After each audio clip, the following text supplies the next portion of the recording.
Hey everybody, welcome back to another Super Sweet Sunday video with me, Royal Syrup Gamer.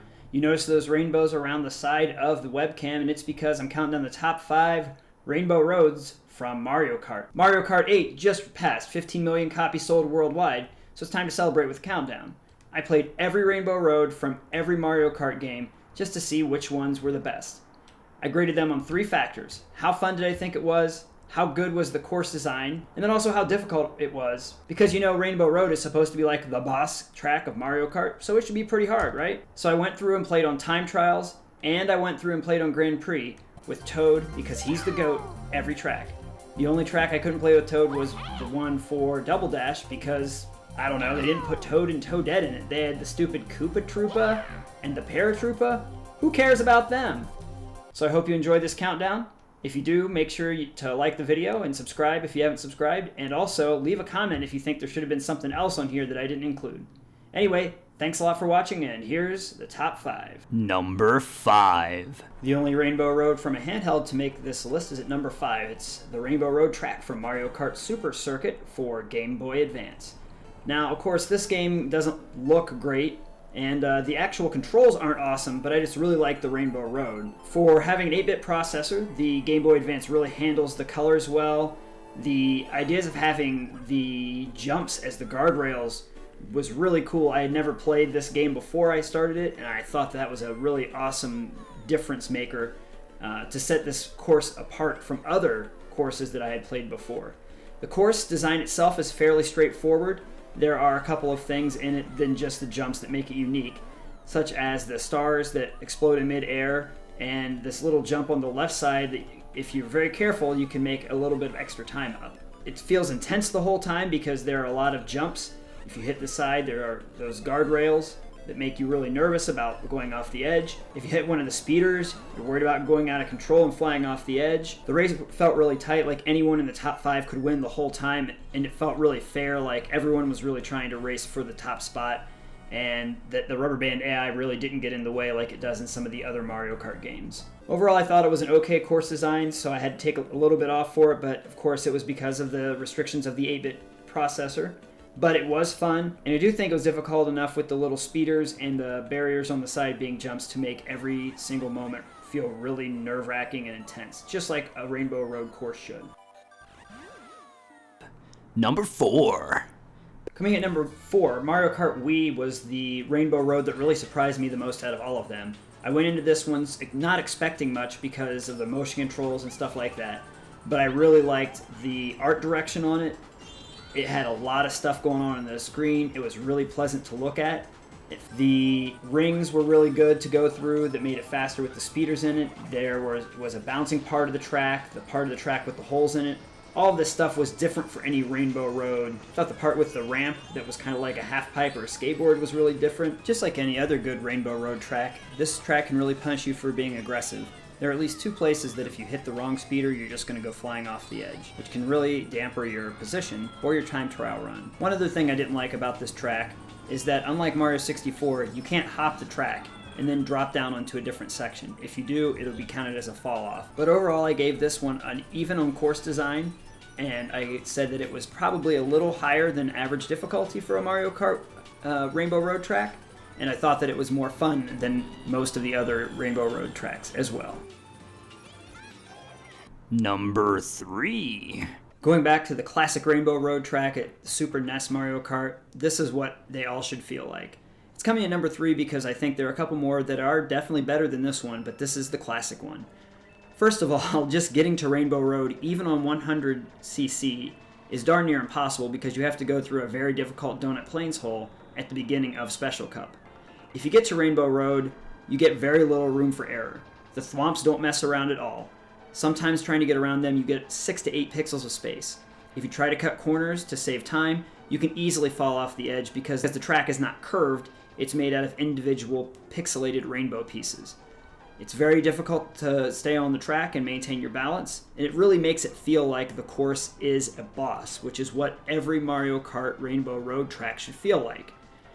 Even if you try to go around every corner perfectly, you're bound to make one mistake, and a perfect run is very hard to attain.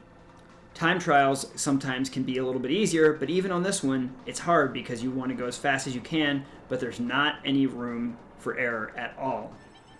If you compare what this track looks like to the Mario Kart 8 version, you can see that the Mario Kart 8 version never feels like you're going to fall off. It never makes any kind of intense danger. You're just riding along on the super wide track.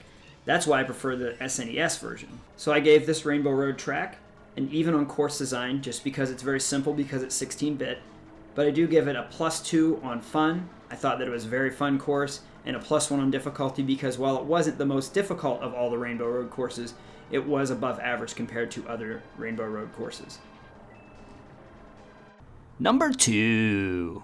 Now, a lot of you are probably thinking, especially if you're in your 20s or 30s, where the heck has Mario Kart N64 Rainbow Road been? And the answer is, it's not on this list. If you go back and play that level, it is so slow and boring, and it feels like it's never going to end. The track, when I played it, took me over 6 minutes to finish 3 laps. I understand what they were going for, to try to use that track as a long, strenuous battle, but it was not a difficult track, and really the only way that you can mess up is by jumping on a slide and falling off the edge.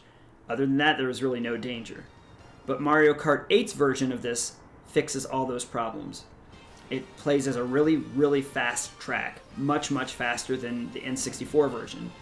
And the N64 version was meant to be a long, fast track that spent a lot of time.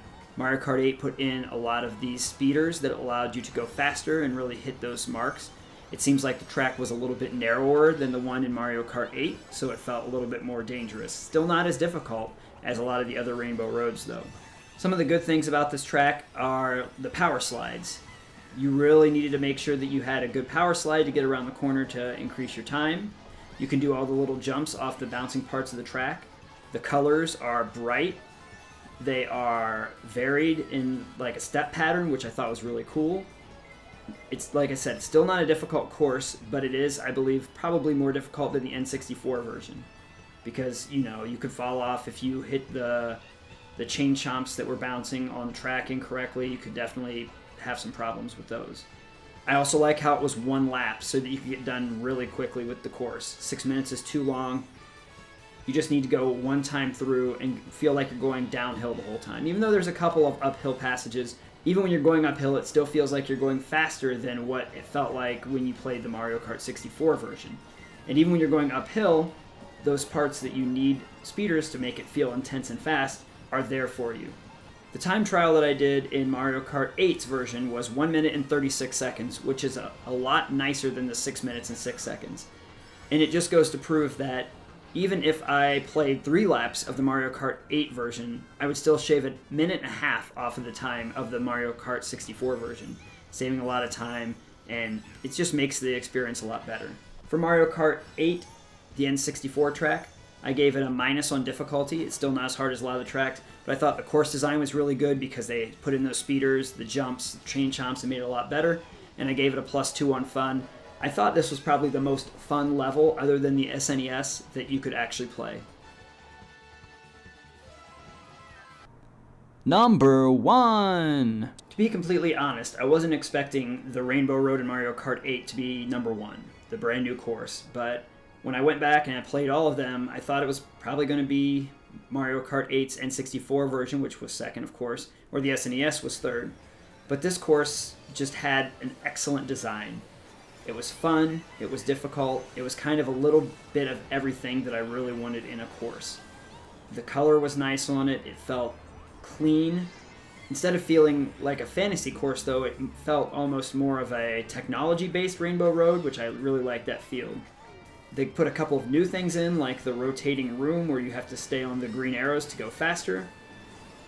There weren't very many walls in the course, just on those necessary places, and so you really had to control your power slides very well to get around the corners. So while it wasn't as difficult as, let's say, the SNES or the Double Dash version of the course, it was still, you know, somewhat difficult because you could fall off the edge, especially near the starting line when you tried to go up on the speeders. In fact, this one spot near the starting line got me on all 6 laps that I played the game. A good Rainbow Road course, I think, punishes you for being aggressive. and challenges you to stay on the track when you are being aggressive. And I think this course really lived up to it. Overall, I gave this course a +1 for course design, a +1 for fun, and a +2 for difficult. And that's why it's my #1 overall Rainbow Road course in all of the Mario Karts. So there you have it. My top 5 Mario Kart Rainbow Road tracks. Any system, any track, those were my 5 favorites. Do you agree? Do you disagree? Do you think my order's wrong? Is there one that you really like that I missed? Just let me know in the comments. Remember to like and subscribe. And if you like other countdown videos, click the link on the left side to watch my top 5 Switch games of 2017 now, and click my face in the bottom right hand corner to subscribe. Thanks again for watching this video, and we'll see you next week for another Super Sweet Sunday video.